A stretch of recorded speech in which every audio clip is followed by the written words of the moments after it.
মন্ত্রিত্বে এমন একটা লোককে দিছি যার এই বিচক্ষণ ক্ষমতা আছে যে ভাষা না বুঝলেও অন্তত পক্ষে এটা বের করতে পারবে। যেমন তেমন লোক আমার মন্ত্রী না, কাউয়া মার্কা লোক আমার মন্ত্রী না,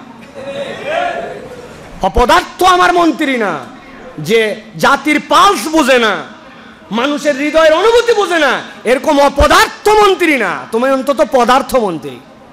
আল্লাহ রাব্বুল আলামিন সূরা ইব্রাহিম 24 নম্বর আয়াত তালেব ইলমদের জন্য পড়া দিলাম, যাবেন অনুবাদ পড়বেন, শব্দ বাই শব্দ এটার ব্যাখ্যা পড়বেন, হৃদয়ের মধ্যে কোরআনের আনন্দ অনুভব করবেন। তাদাব্বুর লাগবে, কোরআন কেবল পড়লেই হবে না, এটা তাদাব্বুর লাগবে। তাদাব্বুর না হলে হৃদয়ের ঈমান আপনার জন্য বৃদ্ধি হয় না।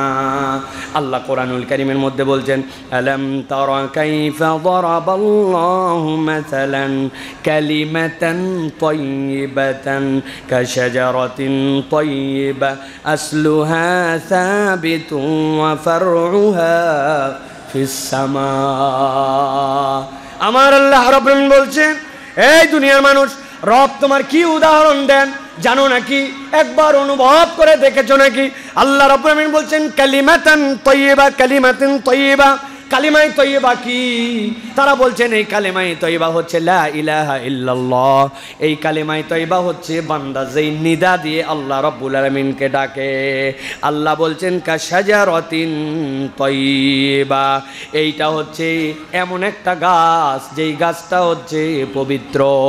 আল্লাহ মূলত এর দ্বারা মুমিনের চরিত্র বুঝিয়েছেন। আল্লাহ বুঝাচ্ছেন এই গাছটা হচ্ছে মুফাসসিরিনে কেরামের ব্যাখ্যা অনুযায়ী সেইটা খেজুর গাছ। খেজুর গাছের উদাহরণ নবীজিও দিয়েছেন। আল্লাহ রাব্বুল আলামিন বলছেন আসলুহা সাবিত, ওর গোড়াটা সুদৃঢ়ভাবে মাটির মধ্যে প্রথিত। আল্লাহ রাব্বুল আলামিন বলছেন ওয়া ফারউহা ফিস সামা, আর তার মাথাটা উঁচু করে আছে আসমানের দিকে।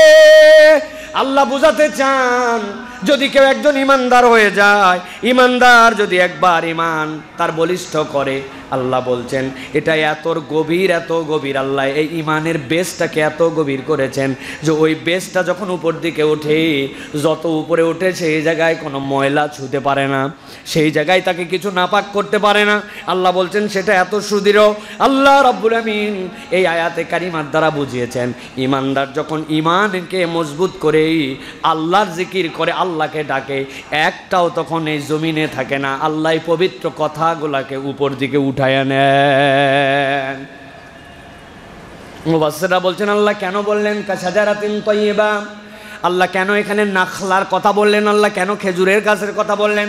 খেজুর গাছের স্বকীয়তা হচ্ছে সে মরে যাবে, সে শেষ হয়ে যাবে, কিন্তু কখনো তার পাতা কখনো ঝরে পড়বে না। শেষ পর্যন্ত সে তার পাতাগুলাকে নিয়েই থাকবে। সে ধ্বংস হয়ে যাবে, সে নিচে যাওয়ার পরে সারে রূপান্তর হবে, তারপরেও সে কখনো তার পাতা ছেড়ে দিবে না। আল্লাহ বলছেন ইমানদারের ইমান এমন মজবুত, সে উচ্চ দিকে যখন ওঠে কালেমায়ে তাইয়্যিবাটা আসমানের দিকে তার জন্য, তার এই তাইয়্যিব, তার এই কথাটা আল্লাহর কাছে কখনো নষ্ট হয় না। আল্লাহর কাছে বান্দার এই আমল সংরক্ষিত থাকে। সুবহানাল্লাহ। আর অনেক ব্যাখ্যা আছে এইটার। তারা বলছেন যে এইটা হচ্ছে মুমিনদের জন্য এমন একটা উদাহরণ দেওয়া হয়েছে, খেজুর দুনিয়াতে একমাত্র ফল, সর্ব ঋতুতে খাওয়ার উপযুক্ত এবং সব ঋতুতেই বান্দার কাছে রুচিশীল ফল হিসাবে পরিগণিত। আপেল অনেক দিন খাইছেন, কোনো এক ঋতুতে ভালো লাগতে পারে, কোনো এক ঋতুতে ভালো লাগতে পারে না, কোনো এক ঋতুতে পাইতে পারেন, কোনো এক ঋতুতে পাইতে পারেন না। কিন্তু আল্লাহ খেজুরের মধ্যে এমন পুষ্টি গুণ, এমন মান দান করেছেন, বান্দা বেশি না খাইতে পারলেও খেজুর একটা হলেও খাবে, সর্বকালে তার জন্য একই রকম ফিলিংস হবে। আল্লাহ বলছেন এই খেজুরের ডাল দিয়ে উপকার পায় বান্দা, এই খেজুরের কাণ্ড দিয়ে উপকার পায় বান্দা, এই খেজুরের আবহাওয়া দিয়ে উপকার পায় বান্দা, এমনকি এই খেজুরের রস দিয়ে উপকার পায় বান্দা। আল্লাহ বুঝাচ্ছেন ইমানদার দ্বারা বান্দা সব সময় উপকৃত হবে। ইমানদারের চরিত্রটাই হবে কখনো বান্দা তার কাছ থেকে ক্ষতি আশা করবে না। আল্লাহু আকবার। একটু মিলাই দেখেন এখন যে আমাকে দেখে মানুষজন ক্ষতি আশা করে নাকি আমাকে দেখে উপকার আশা করে? আমাদের টেন্ডেন্সিটা কি?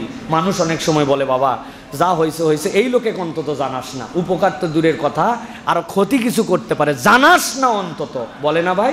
কারা তারা? অমুসলমান না, আমরা মুসলমান, আমাদের কাছ থেকেই তারা বাঁচতে চায় এইভাবে। প্রিয় ভাইরা, আমাদের কাছ থেকে তারা নানানভাবে কৌশলে দূরে যেতে চায় সামান্য একটুখানি টাকার গরমে। এখন আমাদের গরম এমন লেভেলে গেছে যে আমরা এখন ধরাকে সরা জ্ঞান করছি, তাই না ভাই? একটা উদাহরণ আমার খুব মনে লাগছে, এই জন্য মাঝে মাঝেই বলতেছি। এক বাচ্চা নাকি তার একটা শ্বেত হাতি ছিল, সাদা হাতি। সাদা হাতি খুব রেয়ার।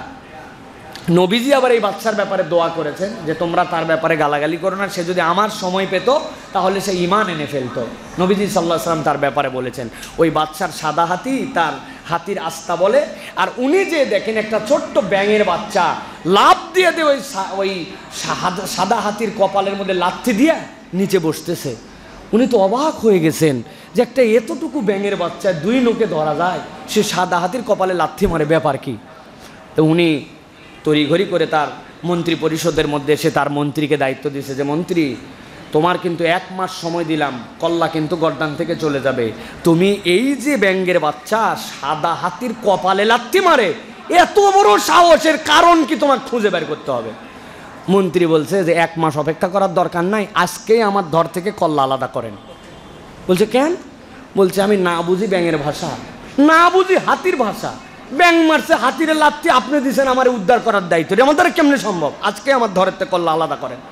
বলছে না, এই জন্য এটা বলি নাই, মূলত বলার উদ্দেশ্য হচ্ছে তোমাকে দায়িত্ববোধ বোঝানোর জন্য। তবে আমি মন্ত্রী হিসাবে পাগল ছাগল কাউকে নিয়োগ দেই নাই, আমার মন্ত্রিত্বে এমন একটা লোককে দিছি যার এই বিচক্ষণ ক্ষমতা আছে যে ভাষা না বুঝলেও অন্তত পক্ষে এটা বের করতে পারবে। যেমন তেমন লোক আমার মন্ত্রী না, কাউয়া মার্কা লোক আমার মন্ত্রী না,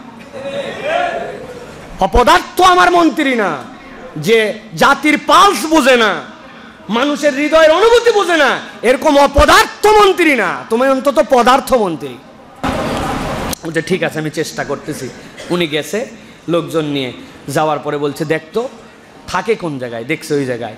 বলছে কত বড় গর্তা, এত বড়।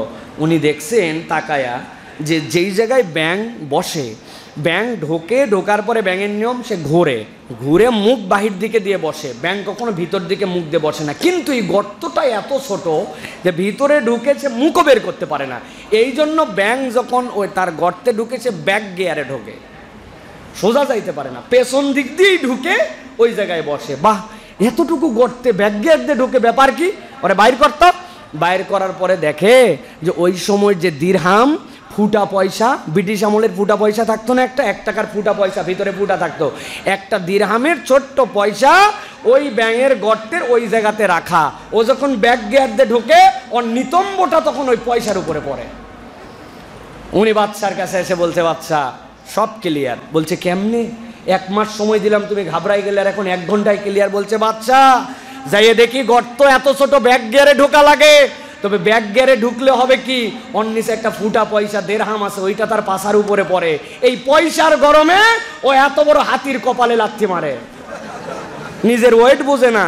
এখন আমাদের অনেকেই আছে কি হনুরে, অল্প একটু টাকা পাইছি, অল্প একটু পয়সা পাইছি, আল্লাহ চিনে না, রসুল চিনে না, পাওয়ার পেয়ে গেছি, ক্ষমতা পেয়ে গেছি, কিন্তু আল্লাহর ক্ষমতার কাছে ওই শ্বেত হস্তি একটা উদাহরণ মাত্র, ওইটার কোনো তুলনা নাই।